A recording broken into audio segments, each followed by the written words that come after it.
సందర్భంగా పాలకుర్తి మండల కేంద్రంలోని శ్రీ సోమేశ్వర లక్ష్మీ నరసింహస్వామి ఆలయంలో భక్తులు పోటెత్తారు. మహాశివుని దర్శనం కోసం భక్తులు బారులు తీరారు.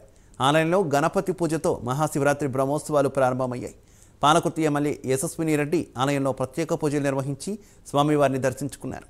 భక్తులకు ఎటువంటి అసౌకర్యం కలగకుండా ప్రభుత్వం ద్వారా ఏర్పాట్లు చేశామని, స్వామివారి దర్శనానికి రాష్ట్రం నలుమూలల నుంచి భక్తులు భారీ ఎత్తున వచ్చారని ఎమ్మెల్యే తెలిపారు. శివరాత్రి మరియు అంతర్జాతీయ మహిళా దినోత్సవ శుభాకాంక్షలు.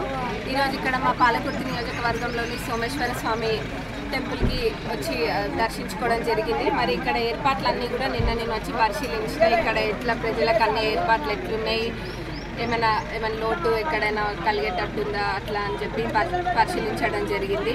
ఎక్కడ ఏదున్నా కానీ ఈఓ గారితో డిస్కస్ చేసి అన్నీ ఎవరికి ఎక్కడ ఇబ్బంది కలగద్దు అని చెప్పి మాట్లాడడం జరిగింది. మరి వాళ్ళు కూడా దానికి తగ్గట్టే చేస్తున్నారు. నీళ్ళైనా ఏదైనా ఫుడ్ అయినా మరి ముఖ్యంగా తోపులాట ఇట్లాంటివన్నీ జరగకుండా ఒక డిసిప్లిన్గా అన్నీ జరుపుకొని మంచిగా జరగాలని కోరుకుంటున్నాము. అట్లనే జరుగుతుంది కూడా తప్పకుండా. మరి అందరూ కూడా దీనికి సహకరిస్తున్నారు. అందరికీ థ్యాంక్ యూ. మరి ఈరోజు సాయంత్రం కూడా కళ్యాణం ఉంది ఇక్కడ గుడిలో. అది కూడా పెద్ద ఎత్తున జరుగుతుంది. భక్తులు కూడా పెద్ద తిరుమల శ్రీవారి